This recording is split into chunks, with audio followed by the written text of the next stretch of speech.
wherever you are. Real-time alerts keep you ahead. Live from New Delhi, you're watching DD India Live, India's voice to the world. I'm Preeti Kaur. Coming up in the next 30 minutes. Cricket fever grips the country as unbeaten Team India to take on five-time ODI World Champions Australia in the final today. Indian Prime Minister Narendra Modi to watch both the teams clash for the title after 20 years. Israeli Prime Minister Benjamin Netanyahu defends military actions in Gaza, says Israel abides by the laws of war. Thousands protest in Spain's Madrid against proposed Catalan amnesty law.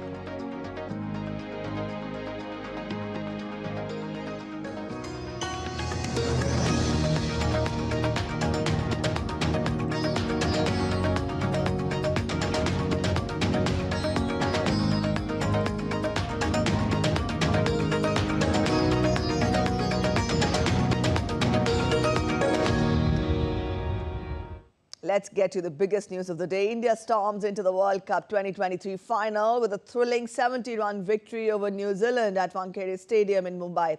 Now, this is the 10th consecutive win in the tournament, and it establishes India's best-ever ODI winning streak. The road to the final has been nothing short of being spectacular. After a thrilling journey of 45 matches, the cricketing world is gearing up for the ultimate showdown at Ahmedabad's iconic Narendra Modi Stadium. It's a clash of titans as India and Australia, two cricketing powerhouses, go head-to-head in the grand finale on Sunday. India, the favourites, have an impeccable run, storming into the final with 10 consecutive victories. Captain Rohit Sharma's unbridled aggression and Virat Kohli's stellar performance as the leading run scorer have set the stage for a pulsating encounter. The semi-final victory against New Zealand has silenced doubts about India's knockout prowess, and the team is ready to write a new chapter in their historic rivalry. We do understand the importance of what Australia can do. They are a very complete side, and for us, again, what is important is to focus on what we want to do as a team. India's bowling arsenal, led by Jasprit Bumrah and Mohammad Shami, has been a force to reckon with. The spin duo of Kuldeep Yadav and Ravindra Jadeja have spun their way to success. The expectations in the cricket-crazy nation are soaring, fueled by the fact that the last 3 World Cups were won by the host nation. It's not been easy. Containing batsmen, restricting the opposition is not an easy job, but our seamers and the spinners did that perfectly. Australia, despite a rocky start, have found their rhythm. The potent leg spinner Adam Zampa, backed by a formidable pace attack, poses a serious threat. Glenn Maxwell's explosive batting, showcased by his double century and lightning-fast century, can single-handedly turn the tide. Australia, with captain Pat Cummins at the helm, is determined to crash the Indian party. The crowd's obviously going to be very one-sided, but it's also... in sport, there's nothing more satisfying than hearing a big crowd go silent, and that's the aim for us tomorrow. The stage is set, the players are primed, and the world awaits the crowning of the new cricketing champion. Join us as we break down the key players, analyze the strategies, and build the excitement for the grand finale. So buckle up as the cricket carnival is reaching its crescendo. With my colleague Mukesh Shukla, Jai Shankar, and Rajesh Riki, this is Tapush Bhattacharya providing in-depth analysis from the Narendra Modi Stadium in Ahmedabad. And the stage is all set and the stakes are high. India versus Australia in the 2023 ICC Men's Cricket World Cup final in Ahmedabad promises epic clashes on the biggest cricketing canvas. Here are 5 key player matchups that could shape the destiny of the World Cup. Take a look.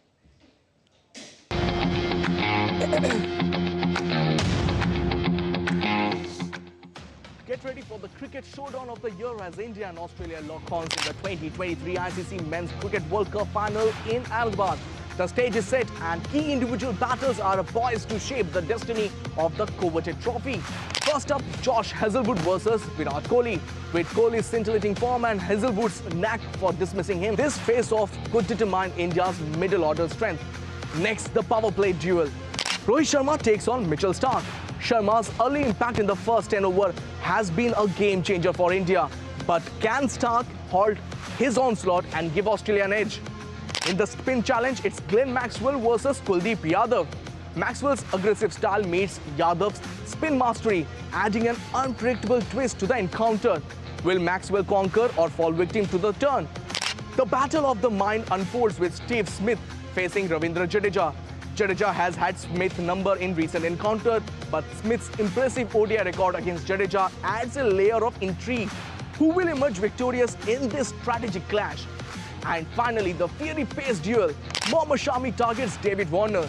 Shami's exceptional record against left-hander poses a threat, but Warner's resilience against right-arm pacer could be a game-changer. Will Shami continue his left-hander dominance? We'll wait and see. As the anticipation builds, each matchup becomes a mini-drama within the grand narrative of the World Cup final. Who will seize the moment? Who will crumble under pressure? It's cricket at its finest.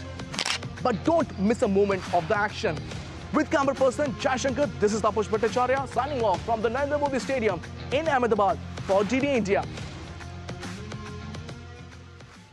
All right, so that was about the big clash today. Mohammad Shami has revolutionized the art of pace bowling in the latest ICC Cricket World Cup.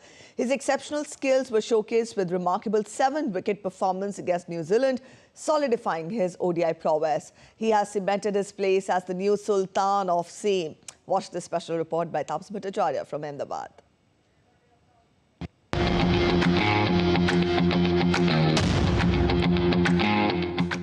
In cricketing world, there is a new Sultan of Seam, Mohammad Shami, the man who has redefined the art of pace bowling in this edition of ICC Cricket World Cup. His unparalleled artistry on the field is exemplified by a remarkable feat, a 7-wicket haul against New Zealand, providing undeniable proof of his prowess in the ODIs. Denied a place in the first 4 matches, he has zoomed to the top of the bowling chart with 23 wickets in 6 games. It's difficult to tame him once he gets to the wicket-taking mode. Shami's secret weapon lies in the subtlety of his craft. A symphony of skill unfolds as he executes a fluent run-up, a gradual acceleration and a timely jump, the essence of his impeccable action. What sets Shami apart is not just the seam position but the thinking bowler's mindset. With the precision of a surgeon, he consistently attacks the stumps, leaving batters grappling with the dilemma of taking calculated risks. Shami's accuracy, vividly illustrated by his enthralling battle against Ben Stokes, is a spectacle that keeps fans on the edge. As India aims to quench their ICC trophy thirst, all eyes will be on Shami, the maestro with the straightest seam and mind tuned for victory. The stage is set, the Sultan of Seam poised for glory. Will this be the performance that etched India's name in the annals of cricket history? The journey unfolds and the world watches in awe. With Taposh and Jai Shankar, this is Taposh Bhattacharya from the Narendra Modi Stadium in Ahmedabad. All right, now we'll take a look at other stories making it to the headlines with focus on the title clash of the Cricket World Cup. Former Australian cricketers Ricky Ponting, Adam Gilchrist and Matthew Hayden have arrived at Ahmedabad to watch the clash between India and Australia.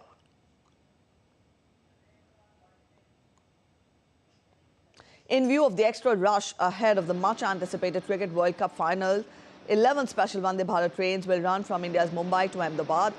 The decision has been taken by Central Railways to provide ease to the general public ahead of the final. Again, ahead of the much-awaited ICC World Cup final in India's Narendra Modi Stadium today, students of Sita Group of Education in Uttar Pradesh made a rangoli and a human chain to cheer for Team India. A rangoli is an art form made of dry colors traditionally used on auspicious occasions in major parts of the country.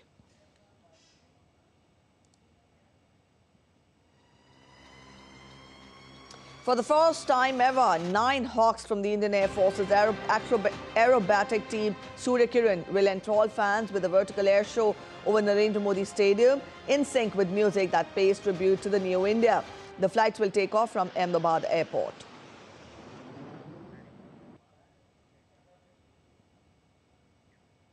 All right, so that was about the Cricket World Cup. Now we'll get you an update on Israel-Hamas conflict. Israeli Prime Minister Benjamin Netanyahu defended the military's actions in Gaza since an October 7th attack by Hamas. During a briefing on Saturday in defense headquarters in Tel Aviv, Netanyahu said that Israel abides by the laws of war. ישראל פועלת לפי דיני המלחמה. Israel abides by the laws of the war. That's how our army works, the most moral army in the world. Humanitarian aid is also vital to maintain international support. Without humanitarian aid, even our best friends will find it difficult to support us over time. And it will be very difficult for us to continue the war until the end. We also said that we won't give fuel to Hamas, and this is right. These 2 trucks were requested for the operation of sewage and water pumps in south of the Gaza Strip. Israel's chief military spokesman meanwhile said that Israeli forces are now operating in the shaft which it exposed in Al-Shifa hospital. Military spokesperson Rear Admiral Daniel Hagari said that locating and obtaining information about hostages is the first priority of the Israeli forces. Forces continue to undertake 4 main efforts. The first is locating and obtaining information about the hostages. That's the highest priority. The second is locating weapons and command and control rooms. The third is finding terrorists that are in the area of hospital. And the fourth is a meaningful effort to expose the underground of the hospital and destroy it. Special forces are now operating in the shaft we exposed last night in Al-Shifa hospital, and we will release the materials from there in due course. Thousands of people, including families, friends and supporters of Israeli hostages, marched on Saturday, calling on the Israeli government to do more to secure the release of around 240 people held hostage by Hamas terrorists since the attack on Israel on October 7th. Their 5-day march from Tel Aviv ended in front of Prime Minister Netanyahu's house in Jerusalem. Netanyahu issued a statement on Saturday inviting the families of hostages to meet with members of his war cabinet this week, but reiterated that currently no deal has been made with Hamas to release the captives. The captives, from babies to grandparents, are believed to be held in tunnels by Hamas terrorists under the Gaza Strip. Holding pictures of the hostages and missing relatives, the demonstrators waved Israeli flags.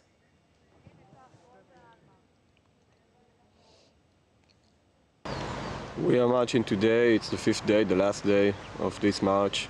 We are here, thousands of people, of course the family of the hostages, and alongside and with us, thousands of Israelis came to support us all the way to achieve our demand, to show our demand to the government, to the cabinet members, to do everything they can to bring the hostages back. Bar, my partner, my girlfriend, she's really an amazing girl, funny, clever, sensitive, talented. She's an artist, she's a graphic design student, and she's brilliant. She's full of love and care. She went to the music festival as a caregiver, as a volunteer to help others. And she was kidnapped on October 7th from the music festival. Today is my husband's birthday. He is 63, and his mother, Yafa Adar, is kidnapped. She is 85 years old, and we are not with her, and we are marching. We are marching to Jerusalem to bring her back, to shout, and to say that she must be here back with all the kidnapped. We don't have time. We don't have 1 hour more. We don't know if she is alive. European Commission President Ursula von der Leyen has given her support to the political solution to Israel-Hamas conflict. Ursula von der Leyen called for 2-state solution as she headed over a consignment of humanitarian aid for Palestinians from Gaza. The aid was delivered to the Egyptian Red Crescent on Saturday. EU had quadrupled humanitarian aid to Gaza to $109 million and had organized 15 flights bringing aid for Gazans to nearby Egyptian city of Arish. Even as we deal with the urgency of today, we must also think about what the day after could look like and how Israelis and Palestinians can regain hope, have a perspective. And for this, they need a political solution. And this horizon is a 2-state solution. requires the agreement between Israelis and Palestinians. But the European Union is ready to support this process once the time comes, in very close cooperation with our friends and partners. Thank you so much. We're heading for a short break, but still to come on this edition of DD India Live.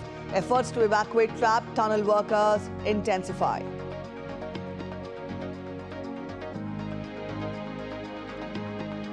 The largest Hindu temple outside of India opens its doors in New Jersey. World Toilet Day being observed today to inspire action to tackle global sanitation crisis.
Welcome back after the break. You're watching DD India Live and I'm Preeti. Let's continue getting you more international updates.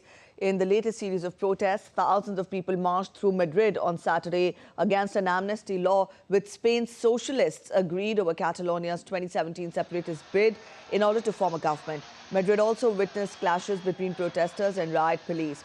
The demonstration took place 2 days after Spain's socialist Prime Minister Pedro Sanchez won a 4-year term with the backing of Catalan and Basque nationalist parties in return for agreeing to the law.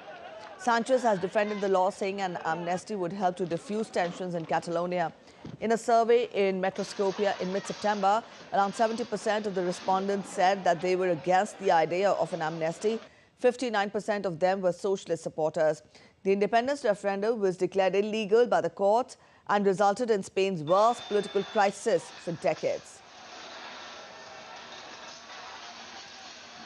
Russian drones hit infrastructure facilities in Ukraine in the overnight assault that caused power outages in more than 400 towns and villages in the south, southeast and north of the country, according to the Ukrainian military. President Volodymyr Zelensky congratulated the Air Force for shooting down 29 out of 38 Iranian-made Shahed drones in several Ukrainian regions on Saturday.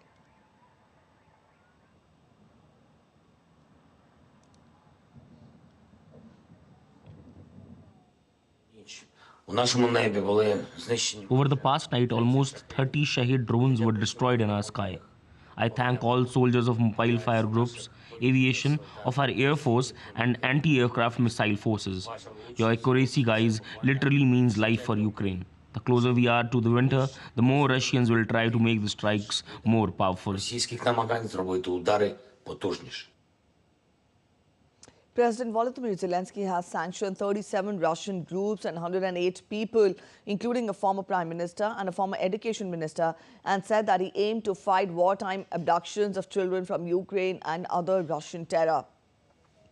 The decree showed a range of 10-year penalties against individuals and 5-year penalties against non-profit groups. The sanctioned Russian groups included several whose names or websites indicate they work with children. In his nightly video address on Saturday, Zelensky said that the list included those involved in the abduction and deportation of Ukrainian children from the occupied territory, and each of them must be held responsible for what they have done. Several decisions of the National Security and Defense Council of Ukraine regarding the sanctions toward almost 40 Russian legal entities and more than 100 individuals have been put into effect, including those involved in the abduction and deportation of Ukrainian children from the occupied territory, as well as individuals who in various ways help Russian terror against Ukraine. We are increasing the pressure of our state on them, and each of them must be held responsible for what they have done. And we will not leave any connection of these people with the Ukraine. Жодного зв'язку цих людей з Україною ми не India's Minister for Earth Sciences, Kiran Rijiju, called on Maldivian President Dr. Mohamed Muizzu in Male. The minister conveyed greetings from Indian Prime Minister Narendra Modi. President of Maldives, Dr. Muizzu, appreciated India's humanitarian efforts in Maldives. Dr. Muizzu also acknowledged the crucial role of the 2 helicopters in emergency medical evacuations. The discussion further delved into the progress of various projects supported by India in Maldives, specifically emphasizing the need to expedite the Greater Male Connectivity Project by addressing pending issues. Both the leaders reiterated their commitment to strengthen the bilateral ties between India and Maldives.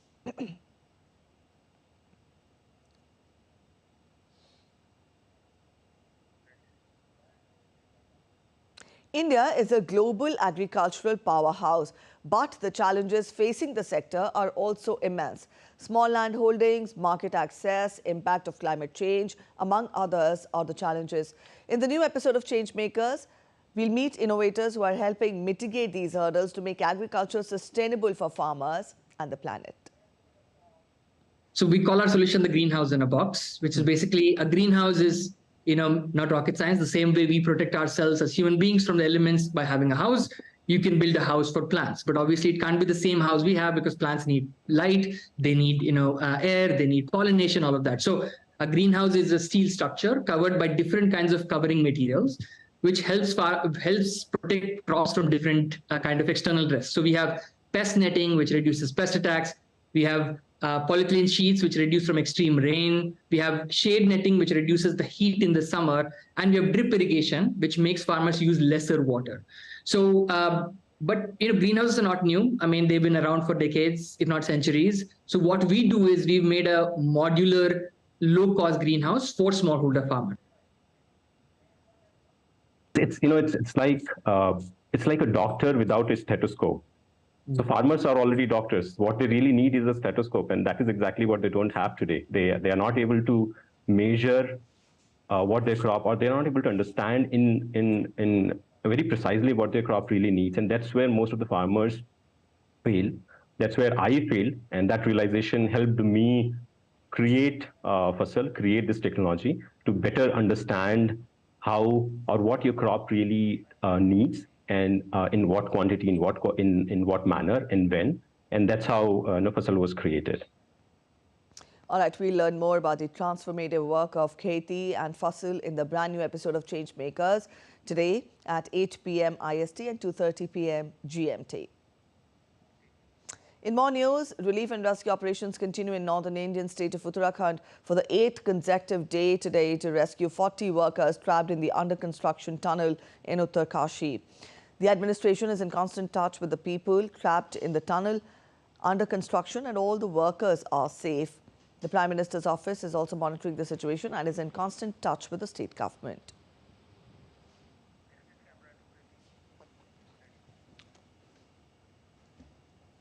World Toilet Day is celebrated every year on 19th November. In 2001, the NGO World Toilet Organization, founded by philanthropist Jack Sim in Singapore, declared November 19th as the World Toilet Day.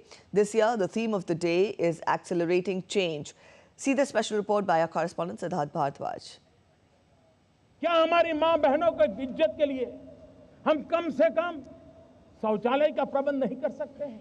आपको लगता होगा क्या लाल किले से सफाई की बात करना, लाल किले से टॉयलेट की बात बताना, ये कैसा प्रधानमंत्री है? भाइयों बहनों, मैं नहीं जानता हूं मेरी कैसी आलोचना होगी, इसे कैसे लिया जाए, लेकिन मैं मन से मानता हूं। मैं गरीब परिवार से आया हूं, मैंने गरीबी देखी, और गरीब को इज्जत मिले, इसकी शुरुआत यहीं से होती है। In 2014, Prime Minister Narendra Modi launched the Swachh Bharat mission from the ramparts of the Red Fort and appealed to the people to make India open defecation free. Subsequently, the government of India started the ODF, Open Defecation Free campaign. With no time, it became a mass movement. People willingly started coming forward to contribute to it by offering voluntary service. The construction of toilets began rapidly, And even before the expected time, the country became open defecation free. हमारे शहरी क्षेत्रों में जो community toilets हैं उनको ज़्यादा से ज़्यादा बनाएं और उनको इतना अच्छे से चलाएं ताकि लोग वहाँ पे जाके सस्ते में ड्रिंकिंग वाटर ले सकें, टॉयलेट्स यूज़ कर सकें, बेदिंग फैसिलिटीज़ यूज़ कर सकें. Toilets are the foundation of public health and play a crucial role in environment conservation. After the Prime Minister's appeal, this campaign turned into a mass movement at a remarkable pace. In rural areas, it has not only contributed significantly to eliminating many diseases, but has also brought substantial relief. This year, the theme of World Toilet Day is Accelerating Change. From ODF, Open Defecation Free, to ODF++, that is, a garbage-free area, the meaning of cleanliness has truly transformed. Now India is moving ahead in the direction of waste processing. With inputs from Shaila Nagar, Siddharth Bhardwaj's report, DD India. And the largest Hindu temple outside India has opened its doors in the US state of New Jersey. Built with handcrafted stone and wood from around the world, the massive edifice pays homage to the rich Hindu culture. The temple was officially inaugurated on October 8th, while it was open to the public on 18th of October. That's it in this edition of DD India Live, but let us know your thoughts on the news of the day. You can connect with us on Facebook, X and also Instagram.